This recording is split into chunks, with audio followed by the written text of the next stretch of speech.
करोड़ों लोग नहाए,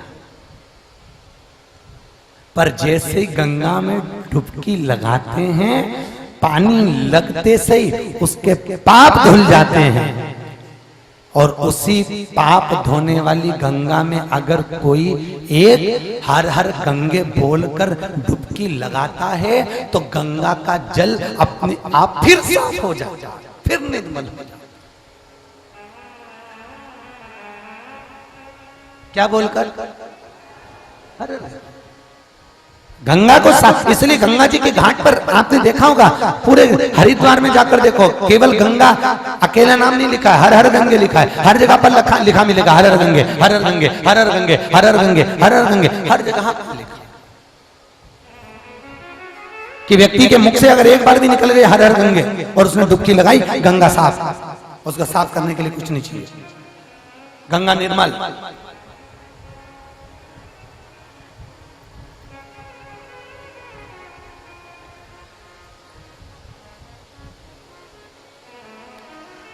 कर्म की प्रधान हम सुख, अगर आज हमें सुख मिल रहा है तो ये हमारे कारण है, और आज हमें दुख मिल रहा है तो वो भी हमारे।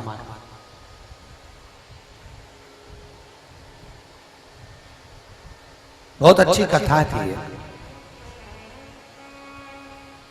एक राजा का एक लड़का, कितना लड़का? एक। उसने उसकी शादी की।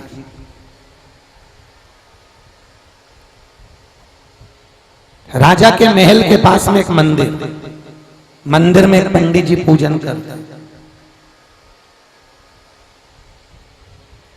रोज पूजन करते। पंडित जी का नियम था ब्रह्म मुहूर्त में राजा के महल के पास आना, राजा के बगीचे में से तुलसी ले जाना और तुलसी ले जाकर भगवान को चढ़ाना, थोड़े से पुष्प ले जाकर प्रतिदिन। पंडित जी का नियम था, ब्राह्मण का नियम था। राजा ने अपने लड़के की शादी करी और राजा की बहू घर में आई। एक दिन लड़का सो रहा था और बहू ने देखा राजा के बेटे की तलवार म्यान रखी हुई। म्यान जानते हो? जिसमें तलवार म्यान। इतनी सुंदर म्यान, बहू ने म्यान को उठा कर देखा, उसमें रतन जड़े, हीरे जड़े, इतनी सुंदर म्यान है। बहू ने देखा इतनी सुंदर म्यान तो तलवार कितनी सुंदर होगी। और बहू ने उसी म्यान में से तलवार को निकाला। जैसे निकाला, तलवार में इतनी चमक थी, चमक के कारण तलवार हाथ से छूट गई। और जैसे छूटी, वो राजा का लड़का जहां सो रहा था उस पे जाकर गिर गई। गिरते से गर्दन कट। राजा का लड़का एक, और वो भी बोलो तो मर गया, वो भी मर गया।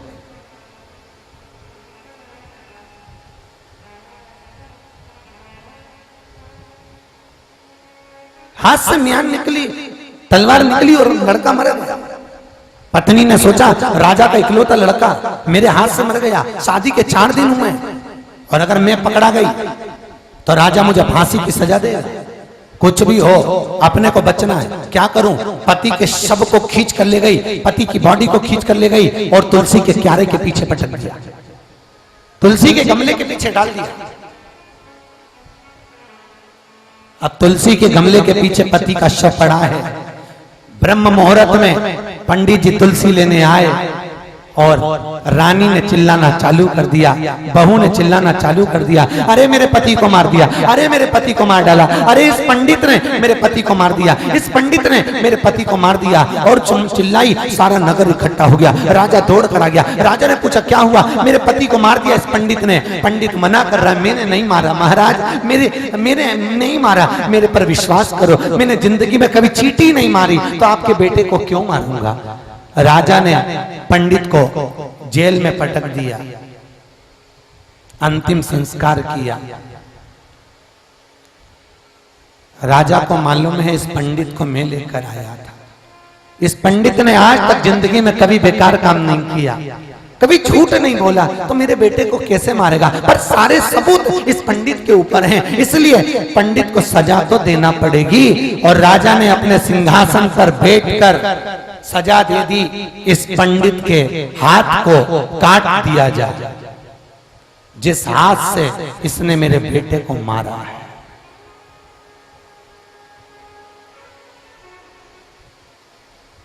पंडित का हाथ काट दिया। पंडित ने कहा अब मैं मंदिर में पूजन नहीं करूंगा। पंडित रोता हुआ चले गया, मैंने गलती नहीं करी, फिर मेरा हाथ क्यों कटा? ऐसा मैंने कौन सा कर्म कर दिया कि मेरा हाथ कट गया? आखिर मेरा हाथ क्यों कटा? मैंने कर्म कौन सा करा?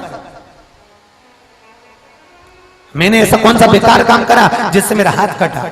पंडित जी अपने गुरुजी के पास गए, गुरुदेव, गुरुजी मुझे बताओ मैंने कौन सा कर्म करा था जो मेरा हाथ कटा? गुरुजी ने कहा मैं किसी का कर्म नहीं बता सकता, पर मेरे गुरु बड़े विद्वान हैं, काशी में रहते हैं, बनारस में रहते हैं, वाराणसी में रहते हैं, जाओ काशी। और काशी में मणिकर्णिका के घाट पर मेरे गुरुजी मिलेंगे, उनसे पूछना कि मैंने कौन सा कर्म करा था जो मेरा हाथ कटा। और वो पंडित जी काशी में गए, गुरुजी के दरवाजे पर गए। जैसे गुरुजी के दरवाजे पर गए, दरवाजा बजाया, दस्तक दी, बेल बजाई, घंटी बजाई। गुरुजी तो थे नहीं, उनकी धर्म पत्नी निकल कर आई और धर्म पत्नी निकल कर आकर तुरंत पूछा क्या है, क्या है? इतने में पंडित जी ने कहा मुझे गुरुजी से मिलना है। धर्म पत्नी बोली आ गए गुरुजी से मिलने, निकम्मे, निठल्ले, चोटे, निकलवा रहे यहां से। कहां का गुरुजी? वो गया है नहाने गंगा, गुरुजी खोलला, गुरुजी से मिलने आए हैं। अब पत्नी अपने पति को इतनी गाली दे रही, वह गुरुजी को इतनी गाली दे रही, गया नहाने, वो आएगा जब मिलने आना, चल यहां से निकल। और धक्के मारकर पंडित जी को निकाल दिया। पंडित जी चले गए। शाम को पंडित जी फिर गए, फिर दरवाजा बजाया। अब पत्नी नहीं थी, गुरुजी थे। जैसे ही गुरुजी मिले, पंडित जी ने प्रणाम करा। प्रणाम कर कहा गुरुजी मैं अपना भाग्य पूछने आया था कि मेरा हाथ क्यों कटा, पर मैं अपना भाग्य बाद में पूछूंगा, पहले अपना भाग्य बताओ कि आपने ऐसा कौन सा कर्म करा था जो ऐसी धर्म पत्नी मिली जो 24 घंटे गालियां ही देती रहती है, अपशब्द बोलती रहती है, ताने देती रहती है, जब देखो जब चिल्ला के बोलती है। आखिर तुम्हें ऐसी पत्नी क्यों मिली? मैं अपना कर्म बाद में पूछूंगा, पहले अपना कर्म बताओ। इतने में गुरुजी ने बोला बेटा जिंदगी में पहली बार कोई ऐसा मिला है जिसने मुझे अपना भाग्य पूछा है, जिसने अपना भाग्य, मेरा भाग्य पूछा, जिंदगी में पहली बार कोई ऐसा मिला। सुन, अगर तू मेरा भाग्य पूछना चाहता है तो ईमानदारी से बताऊं, मैं पूर्व समय में एक कौवा था, गुरुजी बोले, और ये मेरी पत्नी पूर्व में गधी थी। कौन थी? जम के बोलो, गधी। इस गधी की पीठ पर वजन ढो ढो के सामान ले जाके घाव हो गया, एक फोड़ा हो गया, और मैं कौवा इसकी पीठ पर बैठता था और इसके घाव को नोचता था चोंच, और ये उचक उचक कर भागती थी। मुझे बड़ा अच्छा लगता, मैं रोज इसको, इसके घाव को, इसके फोड़े को नोचता था अपनी चोंच से, और ये भागती। एक दिन भागते भागते ये हरिद्वार चली गई। मैं इसको ढूंढते ढूंढते हरिद्वार चले गया। जब ये गधी मुझे वहां मिली, फिर मैं इसकी पीठ पर बैठ गया, फिर मैंने इसके फोड़े को, इसके घाव को अपनी चोंच से फिर नोचा। ये जैसे ही चोंच से नोच रहा था, ये इतना इसको कष्ट हुआ कि ये गंगा जी में कूद गई। मैं भी इसकी पीठ पर बैठा बैठा गंगा में कूद गया। हम दोनों मर गए। मरने पर मैं कौवा इसका पति बना और ये गधी मेरी पत्नी बनी। पूर्व समय में मैंने अपनी चोंच से इसको नोचा था, अब इस जन्म में ये अपनी चोंच से मुझे नोच रही है। अपनी चोट से। कर्म का फल। परसों कथा में कहा था, क्या कहा था? भगवान से नहीं डरना, मत डरो। गुरुओं से नहीं डरना, मत डरो। शिव महापुराण से नहीं डरना, मत डरो। शास्त्रों से नहीं डरना, मत डरो। पर शिव महापुराण कहती है अपने कर्म से जरूर डरना, क्योंकि कर्म का भोग तो भगवान को भी भोगना पड़ता है। कर्म से जरूर खूब कमाओ। ऐसा कोई व्यक्ति नहीं है जो दुकान पर बैठकर 1 रुपए का 2 रुपए नहीं करता होगा। ऐसा कोई व्यक्ति नहीं है जो 1 का 2 नहीं करता होगा। खूब कमाओ, झूठ बोलकर भी कमा लो, पर एक बात याद रखना, उस कमाई में से एक अंश निकालकर परमात्मा के भजन में, सत्संग में, संकीर्तन में, दान में, लंगर में, भंडारे में, भोजन में गरीब को अवश्य लगाना। कहीं शिव महापुराण आदि कथाओं में जरूर लगाना।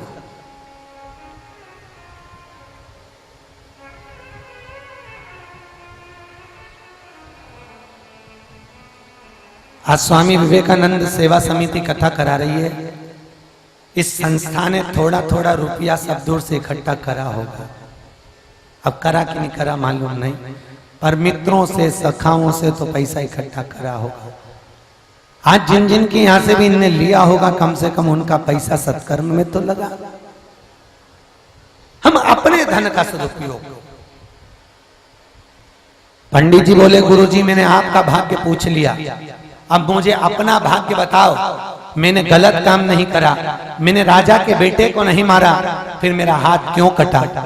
गुरुजी ने कहा, सुन, पूर्व समय में तो बहुत विद्वान पंडित था, संत था, तूने नियम लिया था, मैं कभी झूठ नहीं बोलूंगा, असत्य नहीं बोलूंगा, सत्य बोलूंगा। तू एक वन में बैठकर तप कर रहा था, वहीं पर एक कसाई गाय को काटने के लिए जा रहा था। गाय कसाई के हाथ से छूटकर भाग गई। गाय कसाई के हाथ से छूटकर भाग गई। तूने नियम लिया था, सत्य बोलेगा। इतने में कसाई तेरे पास में आ गया और तेरे पास आकर पूछा, तुमने गाय देखी है?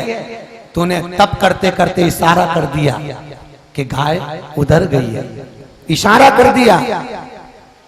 और कसाई गाय को पकड़ के लाया, काट दी। वो कसाई बहू बनी और जिस गाय को काटा था, वो गाय, जिस गाय को काटा था वो गाय बहू बनी, और जो कसाई ने काटा था वो राजा का बेटा बना। और तूने इशारा कर कर बताया था, इसलिए उस बेटे के मरने का दोष तुझे लगा। जिस हाथ से इशारा कर रहा था वही हाथ तेरा यहां कटा। कर्म का भाव है।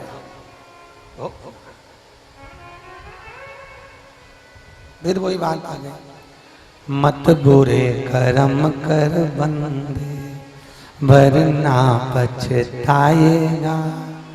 भगवान की आंखों से तो, अब तुम तो बोलो, बच नहीं पाएगा, तू बच नहीं पाएगा। अरे ओ अज्ञानी मत करना दा।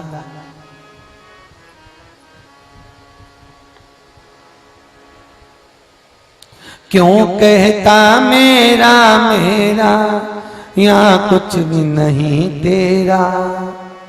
एक दिन होगा बंदे बस मरघट में डेरा। बस फल की कामना कर ले, बस राम नाम को भज ले, बस वो ही तेरा है। एक संसार में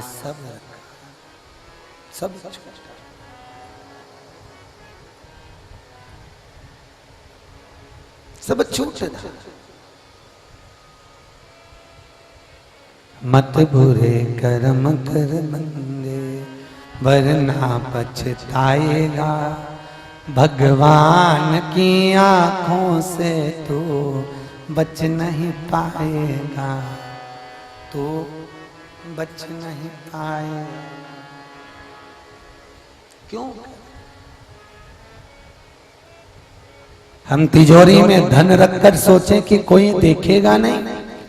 माना संसार के लोगों ने नहीं देखा, पर उसने तो देखा। सही है कि गलत है?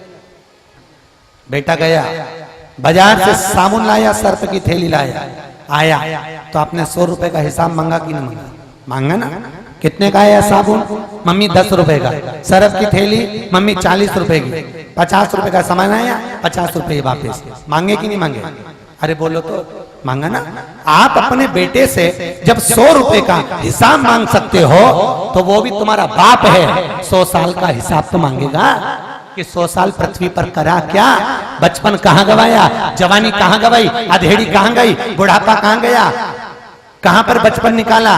बता कितना भजन करा? 100 साल का हिसाब मांगेगा, एक एक दिन का, एक एक घड़ी का, एक एक पल का, एक एक श्वास का।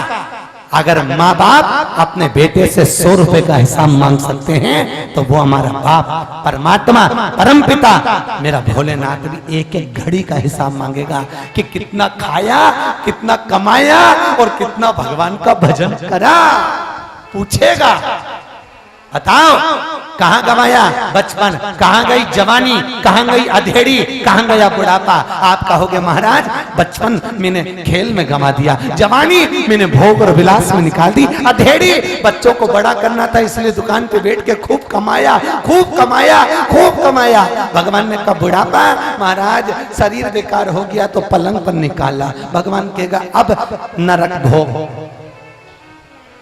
गवाया। कर्म का हिसाब, एक एक रुपए का हिसाब, एक एक श्वास का हिसाब वो मांगेगा। फिर क्या कहोगे? फिर क्या होगा रे तेरा कालिया? बताओ तो सही, होगा क्या जब वो पूछेगा?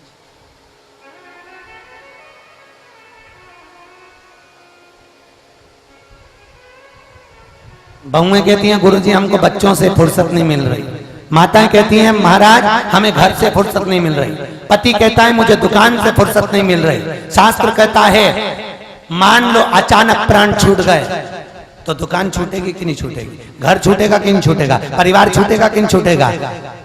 7 दिन शिव महापुराण में आने से पहले ये विचार कर आना कि ये सोचना कि घर परिवार दुकान धंधे पानी ये सब एक दिन छोड़कर जाना है, तो 7 दिन यही सोचो कि हमारे प्राण भोलेनाथ के हाथ में हैं। हम उसके लिए दुकान छोड़कर अगर कथा में जा रहे हैं तो एक ना एक दिन भोलेनाथ भी अपना कैलाश छोड़कर हमारे घर पर खड़ा मिलेगा। संकट तो वही हरेगा। सावन महीने में अगर कथा सुन रहे हैं तो उसका फल तो मिलेगा, मिलेगा कि नहीं मिलेगा? मिलेगा अवश्य। आज आप लोग सेवा कर रहे हो, रोज किसी के यहाँ ब्राह्मण भोजन करने जाते हैं, सेवा ही है, फल तो मिलना। श्रावण महीना फल की काम,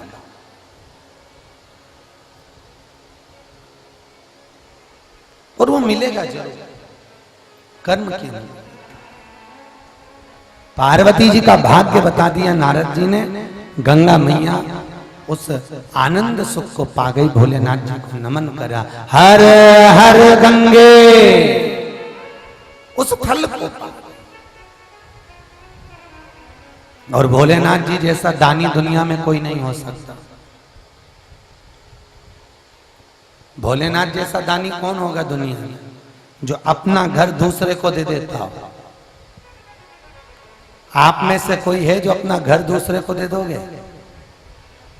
नहीं। पर शंकर भगवान अपना घर दूसरे को दिए। बद्रीनाथ गयो? कौन कौन गया हाथ उठाओ। बद्रीनाथ गयो? बद्रीनाथ में कौन से भगवान है? बद्री विशाल भगवान विष्णु, और कौन है साथ में? छोटी सी लक्ष्मी है कि नहीं? बोलो तो, है ना? तो ईमानदारी से बोलो, ये बद्रीनाथ में जो भगवान विष्णु बैठे हैं जिस बद्री विशाल में माता लक्ष्मी बैठी है, ये बद्रीनाथ ये नारायण का है क्या? ये भगवान विष्णु का था क्या? नहीं, ये बद्री का आश्रम, जिस बद्री का आश्रम में भगवान विष्णु और लक्ष्मी की पूजन हो रही है बद्रीनाथ में, ये बद्रीनाथ नारायण और लक्ष्मी का नहीं था, ये शंकर और पार्वती का था। शिव और पार्वती। एक दिन लक्ष्मी और भगवान विष्णु शंकर जी से मिलने आए, तो लक्ष्मी घूमने निकल गई, और घूमने निकली तो लक्ष्मी जी नारायण के पास आकर बोली, महाराज कुछ भी हो जाए मुझको ये बद्री का आश्रम चाहिए। जिद पे अड़ गई लक्ष्मी, खाना छोड़ दिया। आपको माताओं मालूम है, जब माताएं जिद पे अड़ती है तो खाना पहले छोड़ती है, नहीं खाऊं, मैं भोजन नहीं करूंगी, मुझको ये बद्री का आश्रम चाहिए।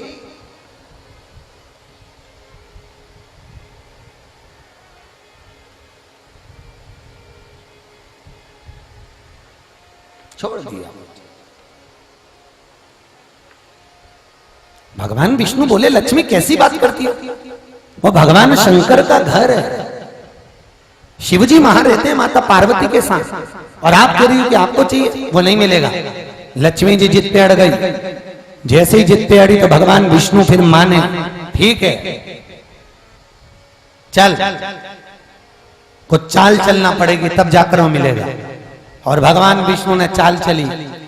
भगवान विष्णु बद्री का आश्रम में, बद्रीनाथ के उस आश्रम में जहां पर भगवान शंकर पार्वती के साथ रहते थे, अलकनंदा नदी के तट पर भगवान विष्णु ने 3 महीने के बच्चे का रूप बनाया और भगवान रोने लगे।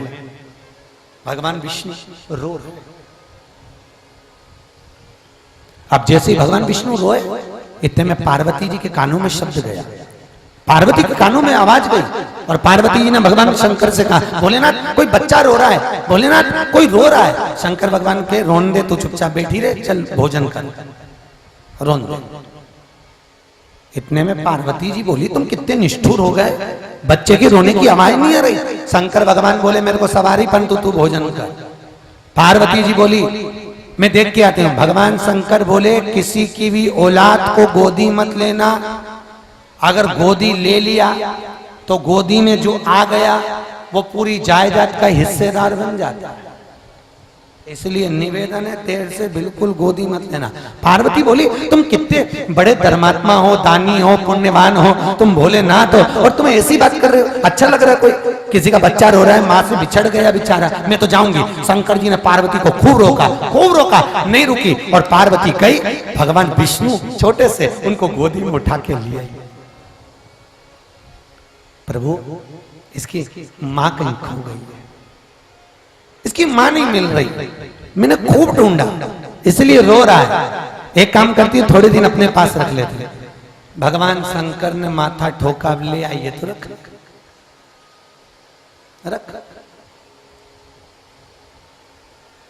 लिए। अब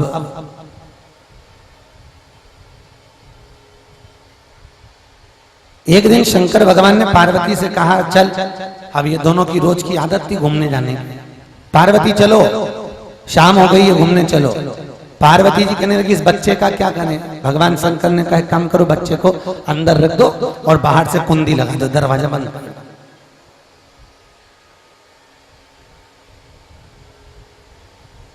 ठीक है, बच्चे को अंदर छोड़कर माता पार्वती शिव जी के साथ घूमने चलिए ना, और माता पार्वती शंकर जी के साथ चली।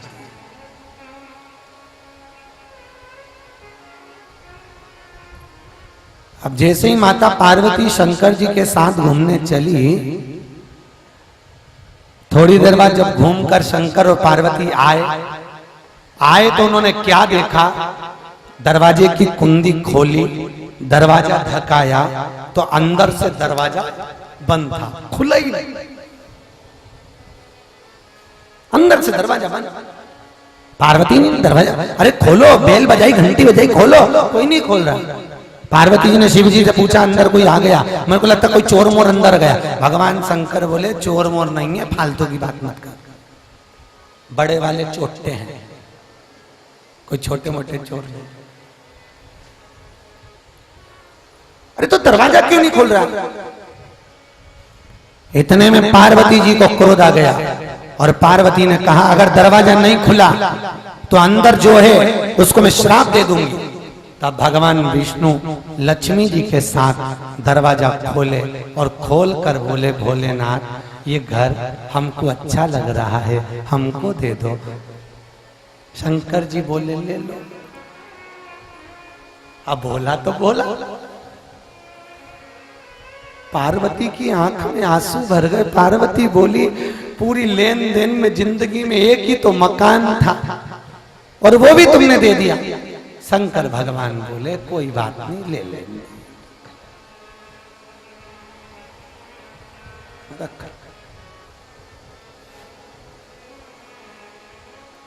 अपन कहां जाएंगे? पार्वती जी बोली अपन कहां जाएंगे, अपन कहां रहेंगे? शंकर भगवान बोले अपने रहने के लिए बहुत जगह है, चल ये बद्रीनाथ इनको दे दे, अपन केदारनाथ चलते। बद्रीनाथ इसका, केदारनाथ। शंकर पार्वती दोनों चल कि शिव शंकर चले केला के बुंदिया पड़ने लगी। शिव शंकर चले केला के बुंदिया पड़ने लगी। शिव शंकर चले केला के बुंदिया पड़ने लगी। शिव शंकर चले केला के बुंदिया पड़ने लगी। अरे पड़ने लगी बुंदिया पड़ने लगी है, पड़ने लगी बुंदिया पड़ने लगी है। पड़ने लगी बुंदिया पड़ने लगी है, पड़ने लगी बुंदिया पड़ने लगी है। भोले बाबा चले हैं केला के बुंदिया पड़ने लगी। भोले बाबा चले केला के बुंदिया पड़ने लगी। दोनों हाथों से बड़े प्रेम से जय हो।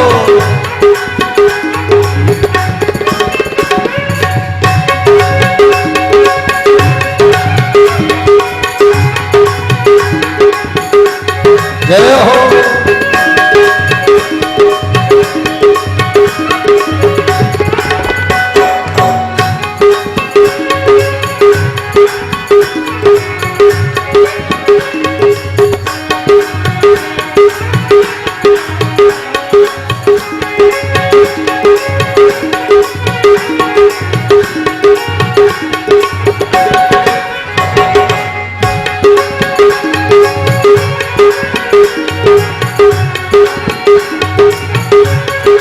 बड़े भाव से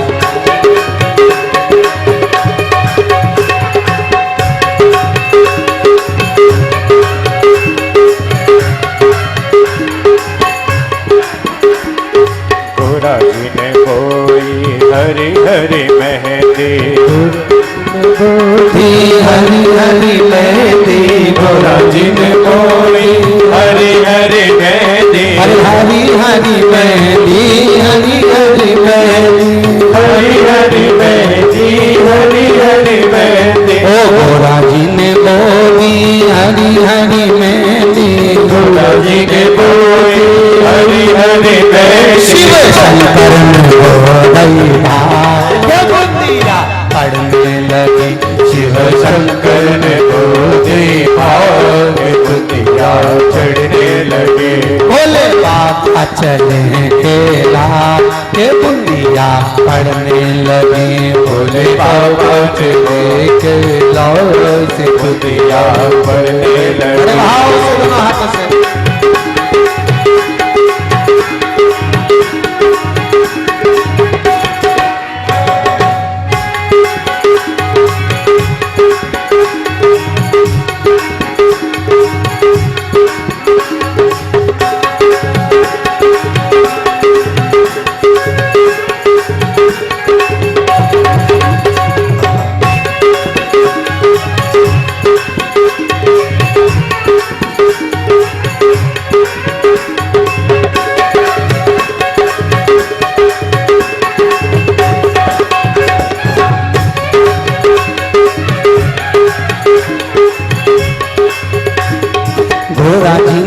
काट ली हरी हरी मेहंदी, गोरा जी ने काट ली हरी हरी मेहंदी, गोरा जी ने काट ली हरी हरी मेहंदी, गोरा जी ने काट ली हरी हरी मेहंदी, शिव शंकर ने काट लई भाग बुंदिया पड़ने लगी, शिव शंकर ने काट ली भाग बुंदिया पड़ने लगी, पड़ने लगी बुंदिया पड़ने लगी, पड़ने लगी बुंदिया पड़ने लगी है, पड़ने लगी बुंदिया पड़ने लगी है, पड़ने लगी बुंदिया पड़ने लगी, शिव शंकर चले कैलाश बुंदिया पड़ने लगी, शिव शंकर चले कैलाश बुंदिया पड़ने लगी।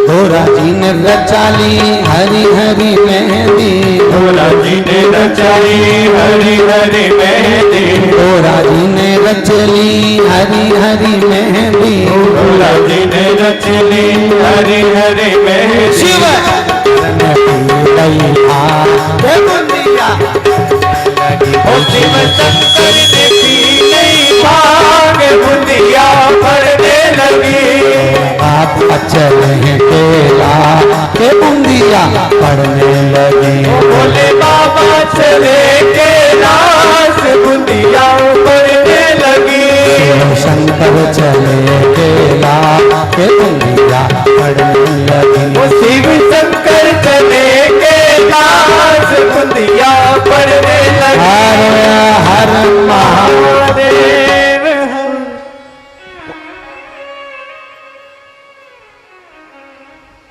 बच्चों की शादी में तो सब नाचते हैं, देखो सत्संग में नाचना इसको कहते हैं। जोरदार ताली बजाओ एक बार। अच्छा ऐसा नहीं नाचने को मन तो तुम्हारा भी करे, पर बाजू में सास बैठी नाचो तो नाचो कैसे।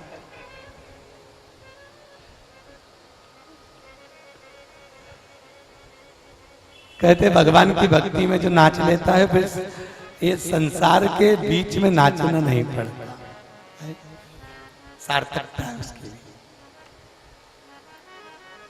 और मीराबाई से पूछा था राणा ने, ए मीरा जरा जरा सा भजन होता है तो नाचती क्यों है?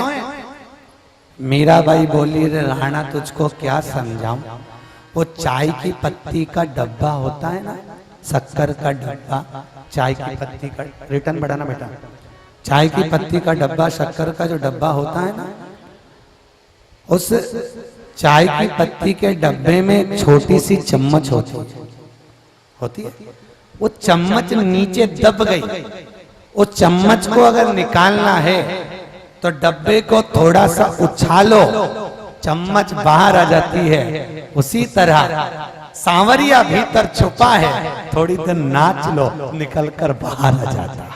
उसको पाने का तरीका,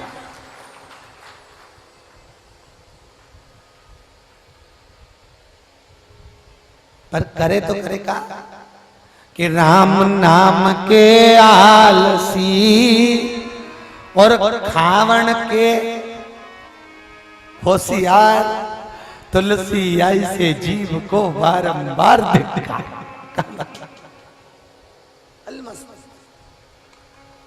भगवान भोलेनाथ पार्वती को लेकर कैलाश पर आनंद सुख से चले गए। बाबा भोलेनाथ माता पार्वती को लेकर केदारनाथ में चक्कर बस गए। और बद्रीनाथ किसको दे दिया है? पूरी जिंदगी में भगवान शंकर ने 2 मकान बनाए थे। कितने? जम के बोलो। 2। एक बद्रिकाश्रम और दूसरी वो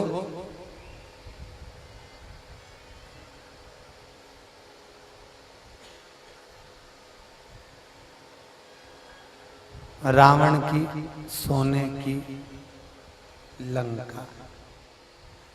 ये 2 मकान बनाए थे भगवान।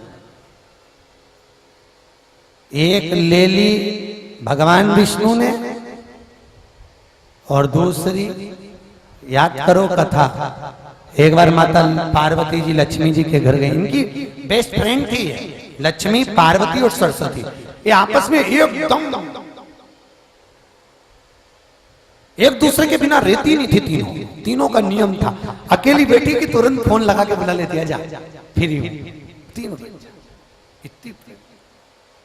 और पार्वती बार बार लक्ष्मी जी के यहाँ जाए, हर कभी चली जाए। एक दिन बाबा भोलेनाथ जी ने कहा, क्या पार्वती, जब देखो जब लक्ष्मी के यहाँ चली जाती हो, बार बार मत जाया करो किसी के यहाँ। लक्ष्मी जी के यहाँ चली जाती हो। पार्वती जी बोली, मेरी बेस्ट फ्रेंड है, क्यों नहीं जाऊं? जाऊंगी मैं तो। चली। और आज जैसे पार्वती जी पहुंची, लक्ष्मी जी ने पार्वती का हाथ पकड़कर कहा, देख पार्वती, सोने के पर्णकोटे देख, सोने का महल देख, सोने के कलश देख, सोने की तोरण देख, सोने के कालीन देख, सोने सोना बैकुंठ में दिखाया।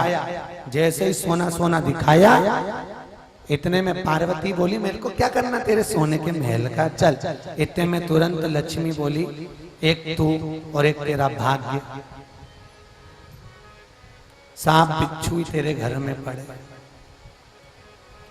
और एक तेरा पति ढंग के कपड़े तक नहीं पहनता।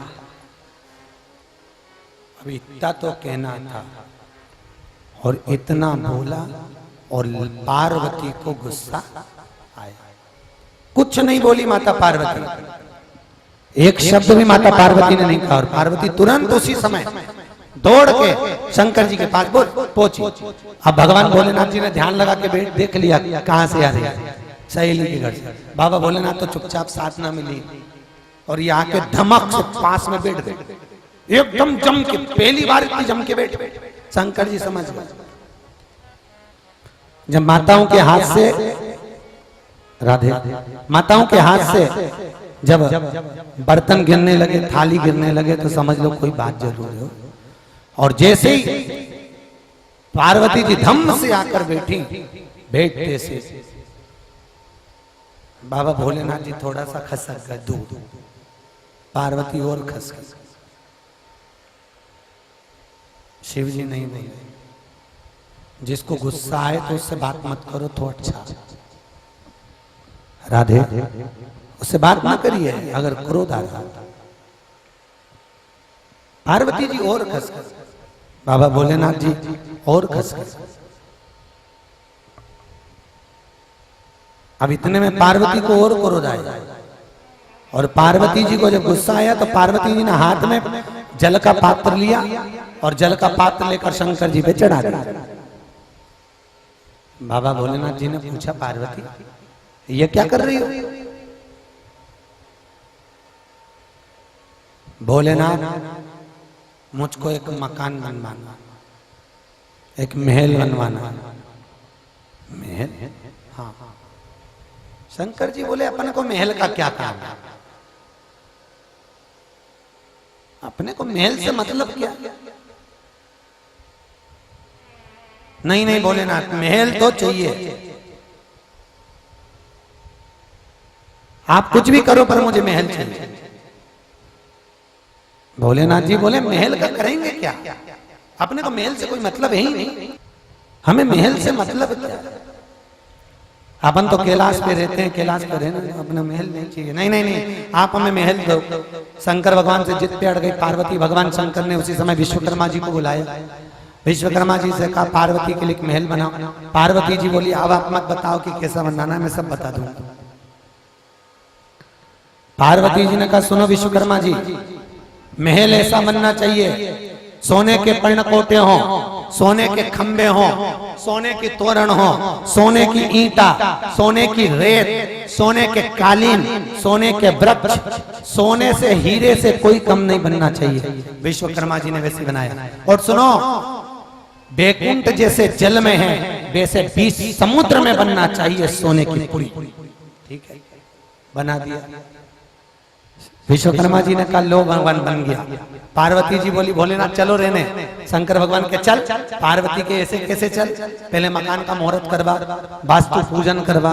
शंकर जी बोले मैं तो खुद वास्तु का देवता, पूजन कराने की जरूरत क्या। नहीं नहीं नहीं, तुम्हें वास्तु पूजन तो कराना पड़ेगा। अरे तो वास्तु पूजन कैसे, मैं हूं तो सही, चल अंदर प्रवेश कर जाए। नहीं नहीं नहीं, पूजन कराओ। ठीक है, पूजन करा लेंगे। पंडित जी को बुलाया, निमंत्रण पत्र भेजो सबको। बाबा भोलेनाथ बोले निमंत्रण किसको बुलाना है, सबको बुलाओ। पत्र भेजा। पार्वती जी ने एक पत्र अलग से भेजा भगवान विष्णु की, और उसमें लिखा कोष्ठक में सपरिवार। क्या, सपरिवार। और जैसे ही पत्र गया और पत्र जाकर भगवान विष्णु के हाथ में लगा तो भगवान नारायण ने कहा पार्वती लक्ष्मी जिंदगी में पहली बार भोलेनाथ जी ने कोई महल बनवाया, चल उसका मुहूर्त। लक्ष्मी जी बोली मेरा तो सिर दुख रहा, मैं नहीं जाऊंगा, मेरा सिर दुख रहा, मैं नहीं जाऊंगा। अरे चल तो नहीं। भगवान नारायण ने कहा लक्ष्मी जिंदगी में पहली बार बाबा भोलेनाथ जी ने कुछ बनाया और तू मना कर रही, चल ना मेरे साथ। जबरदस्ती भगवान विष्णु लक्ष्मी को ले गए। और इधर ब्राह्मण देवता कह रहे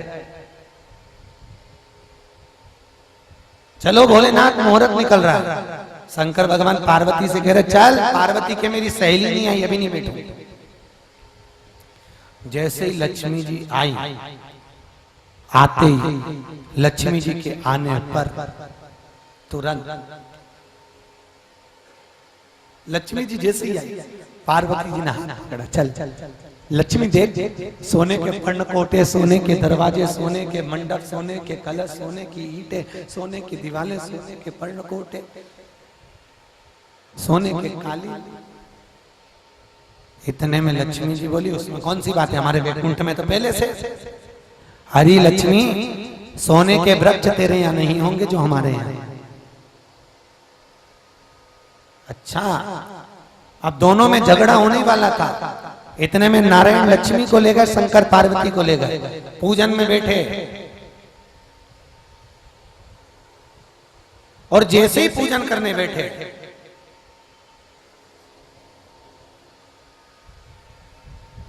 रावण के पिताजी पूजन करा रहे थे।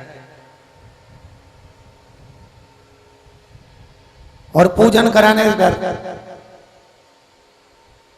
भगवान शंकर ने बोला बोलो ब्राह्मण देवता दक्षिणा क्या दूं, बोलो। ब्राह्मण बोले महाराज जी दक्षिणा में जो मांगूंगा देना पड़ेगा। हाँ, पहले पार्वती जी से वचन दिलवाओ, जो मांगूंगा दे देगी। पार्वती जी बोली जिंदगी में पहली बार तो महल बना, मांगो क्या चाहिए, जरूर दे, पक्का। पार्वती जी भोलेनाथ जी की सौगंध खाओ। पार्वती बोली सौगंध नहीं खाती, पर जो मांगोगे दे दूंगी। भोलेनाथ मुझे ये महल बड़ा अच्छा लग रहा है, दक्षिणा में दे दो। पार्वती जी की आंख में आंसू भर गए। रोती रोती बोली रे पंडित, तूने जिंदगी में पहली बार तो मकान बनवाया, एक बार नारायण ने ले लिया, दूसरा तूने ले लिया। जा, मैं श्राप देती हूं ब्राह्मण तुझको।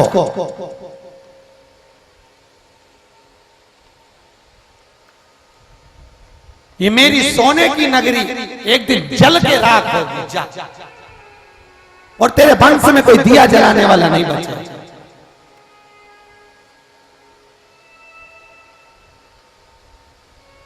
रोती रोती बाहर निकल गई। इतना जोरदार बंगला, कोठी, हाथ से चली। तो भगवान भोलेनाथ ने अपनी जिंदगी में दो महल बनवाए थे, एक बद्रिकाश्रम जिसको भगवान नारायण ने ले लिया, और दूसरा था कैलाश पर आनंद लंकाधिपति का वो सोने का महल जिसको लंकाधिपति रावण के पिता ने। दो चलिए भगवान भोलेनाथ। तो यहाँ जो कथा चल रही है, माता पार्वती का जो संवाद चल रहा है, पार्वती जी का जो भविष्य बताया गया, उस भविष्य के अनुकूल, ऐसा नहीं पार्वती के जीवन में धन नहीं था, ऐसा नहीं पार्वती के जीवन में वैभव नहीं था। अगर ईमानदारी से देखा जाए तो पृथ्वी पर जितने माता सरस्वती के व्रत नहीं हैं, जितने माता लक्ष्मी के व्रत नहीं हैं, उससे ज्यादा माता पार्वती के व्रत है, उससे ज्यादा माता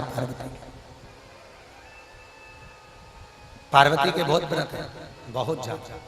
नवरात्रे किसके हैं? अरे बोलो तो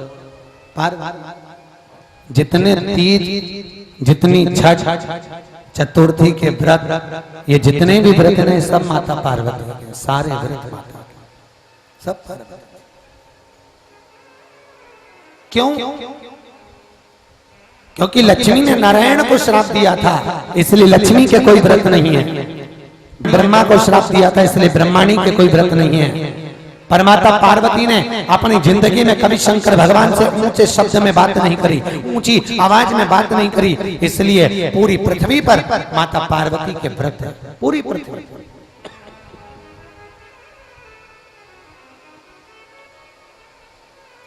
अच्छा, व्रत तो आपके भी चालू हो जाए अगर आप ऊंची आवाज में बात नहीं करो तो। व्रत करने में कोई दिक्कत? जो धर्म पत्नी अपने पति से ऊंची आवाज में बात करती है, उसका सातित्व नष्ट हो जाता है। नम्रता से, प्रेम से।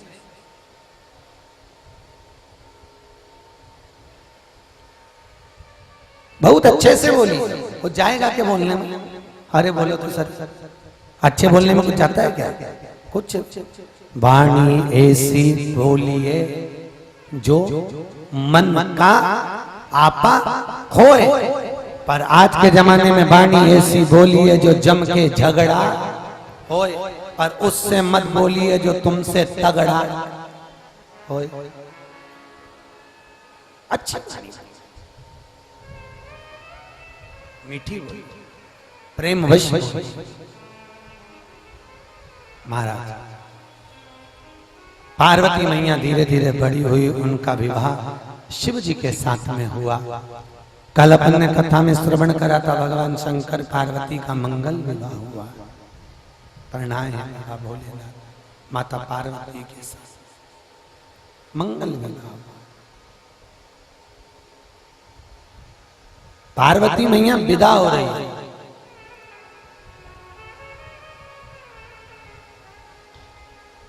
दुनिया का सबसे विचित्र चरित्र है बेटी की विदाई। पत्थर रूपी हिमालय राज भी रोता है अपनी बेटी को विदा करते समय। कल कथा में कहा था, बेटा एक कुल को तारता है और बेटी दो कुल को तारती है। बेटा एक कुल को तारेगा, बेटी दो कुल को तारेगा।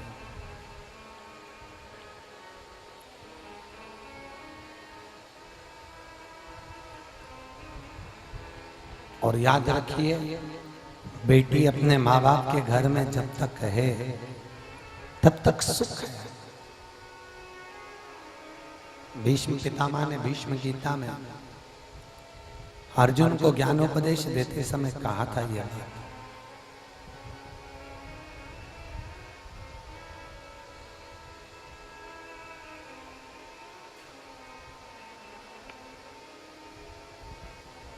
आपको पहले भी कथाओं में कहा, 4 तरह का भोजन बेकार होता है।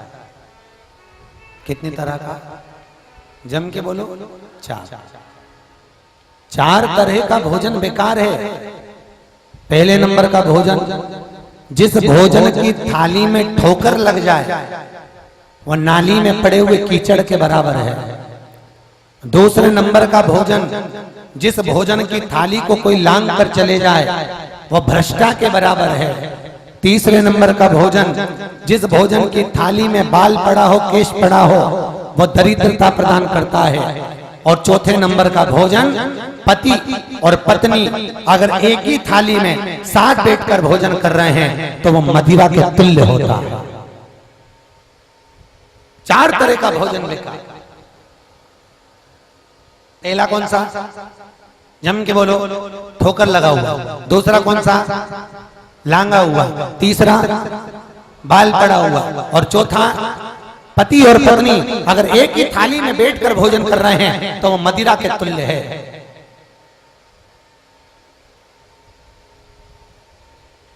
शास्त्र कहता है पति के जीवने के बाद उसी थाली में अगर पत्नी भोजन करती है तो वह चारों तीर्थ के मंदिर के प्रसाद से बड़ा महाप्रसाद बन जाता है। अगर उसी थाली में पत्नी भोजन कर रही है पति के जीवने के बाद, महाप्रसाद।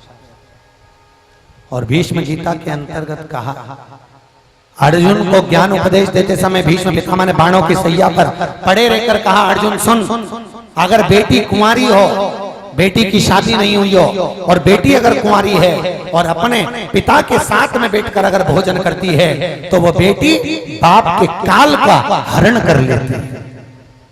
उस पिता की अकाल मृत्यु नहीं होती अगर बेटी कुंवारी है और पिता के साथ में बैठकर भोजन करे तो वो बाप कभी अकाल मृत्यु से नहीं मरेगा, हार्ट अटैक से नहीं मरेगा, एक्सीडेंट से नहीं मरेगा।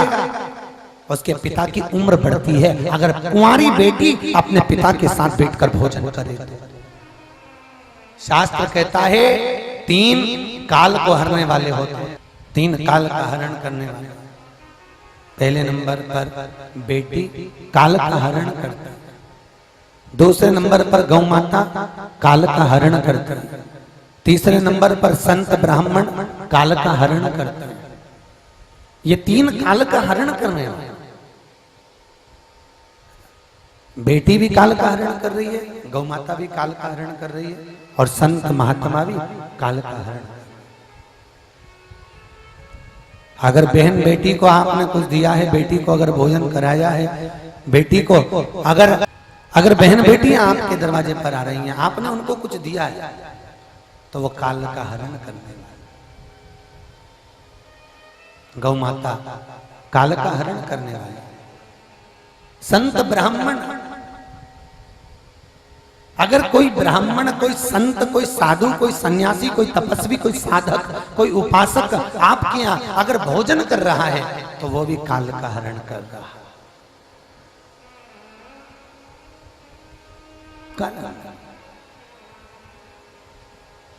अच्छा ये बताओ, बेटा जन्म लेता है जब ढोल बजते हैं कि बेटी जन्म लेती है जब ढोल बजते हैं?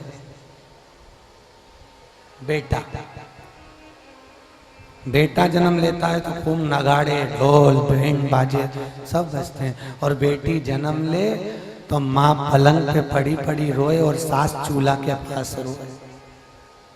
बेटी हो,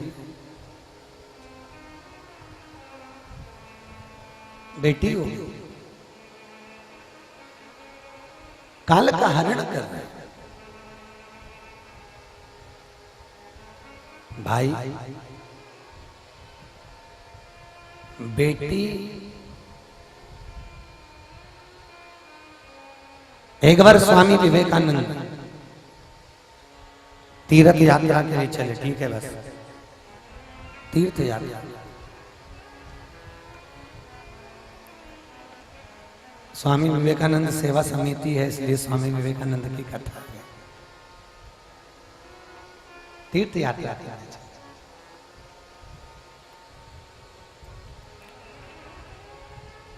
वैष्णो देवी की सीढ़ियां स्वामी विवेकानंद चढ़ रहे हैं।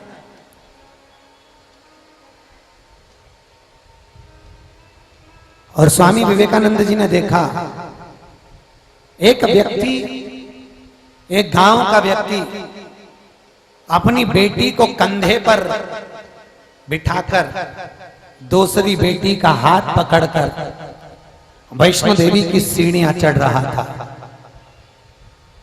तभी उसी समय, उसी पल स्वामी विवेकानंद जी ने पूछ लिया, बाबा आपको बोझा लग रहा होगा, हम आपकी बेटी को अपने कंधे पर ले लेते हैं, आपको ऊपर दे देंगे। स्वामी विवेकानंद ने जैसे कहा तो वो गांव का व्यक्ति बोला स्वामी विवेकानंद से, बाबा बेटी बाप के कंधे पर रहती है ना तो बाप पर बोझा नहीं रहती, बेटी बाप के बोझे को भी हल्का कर देती है। और सुनो स्वामी विवेकानंद जी, अगर कोई बेटी बाप को अगर बोझ लगती है तो वो बाप नहीं हो सकता। बेटी तो बाप के कंधे के बोझ को हल्का करती है, हल्का। लोग कहते हैं बेटी की विदाई में सबसे ज्यादा मार होती है, पर शिव महापुराण कहती है बेटी की विदाई में सबसे ज्यादा बाप रोता है। मां नहीं रोती जितना बाप रोते हैं। क्यों? क्योंकि बेटा मां को प्रिय होता है और बेटी बाप को प्रिय होती है।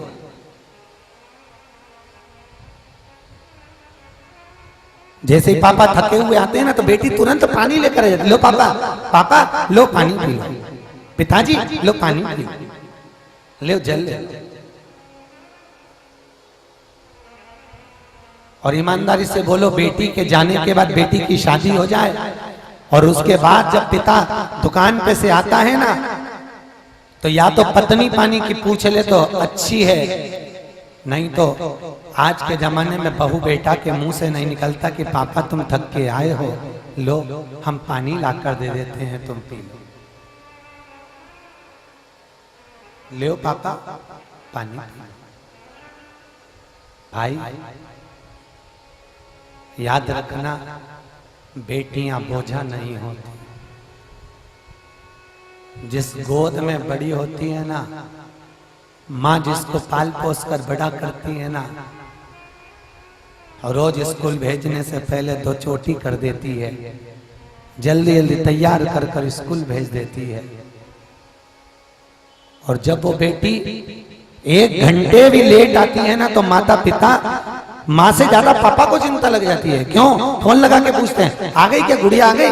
नहीं अभी नहीं आई। तो स्कूल की छुट्टी तो हो गई, क्यों नहीं आई? जरा जाकर। और पिता अपने दुकान को बंद कर देता है, नौकर के भरोसे नौकर को नहीं भेजता, दुकान बंद करता है और बाप खुद स्कूल चले जाता है। आई क्यों नहीं? कॉलेज छोड़ने जाता है, स्कूल छोड़ने जाता है, साइकिल पे पीछे बिठाकर उसको स्कूल लेकर जाता है, ट्यूशन छोड़ने जाता है। और जब वही बेटी अपना दरवाजा छोड़ कर जाती है ना, वही बेटी जब निकल कर जाती है ना, वही बेटी जब घर को छोड़ कर जाती है ना, आंखों से नीर भर जाता है। महाराज नैनों में जल भर जाता। सीता जी ने भी जनक जी से पूछा था, पापा आप कहते हो कि मैं पृथ्वी का सबसे बड़ा राजा हूं, बाबुल आप कहते हो इस पृथ्वी का सबसे बड़ा राजा मैं हूं, तो पिताजी मेरे को केवल इतना सा पूछना है, आप पृथ्वी के इतने बड़े राजा हो तो क्या एक बेटी आप पर बोझा लग रही थी जो इस बेटी को आप विदा कर दिए? मुझे केवल आपसे इतना पूछना। बेटी बोझ नहीं है। आंख में आंसू भरकर एक बात बताएं, बेटी विदा होती है ना, उसके 15 दिन पहले बाप अपनी पत्नी से, पति अपनी पत्नी से कहता है, सुन उसको जो अच्छा लगता है उसके पेटी में रख देना, उसके सूटकेस में रख देना। सुन उसको जो अच्छा लगे ना उसके अटैची में, उसकी सूटकेस में, उसकी पेटी में रख दे। और सुन उसको सब कुछ दे दे। पत्नी कहती है तुम्हारी इतनी तनख्वाह नहीं है, तुम गरीब हो, इतनी दुकान नहीं चलती, क्या दोगे बेटी को? सुन मैं कर्जा करके ले आऊंगा पर बेटी को सब कुछ देकर विदा कर, मेरी बेटी को मैं सब कुछ देकर भेजूंगा, उसको ऐसे ना भेजो। भाई शादी होने के बाद जब मायके वापिस आती है ना बेटी,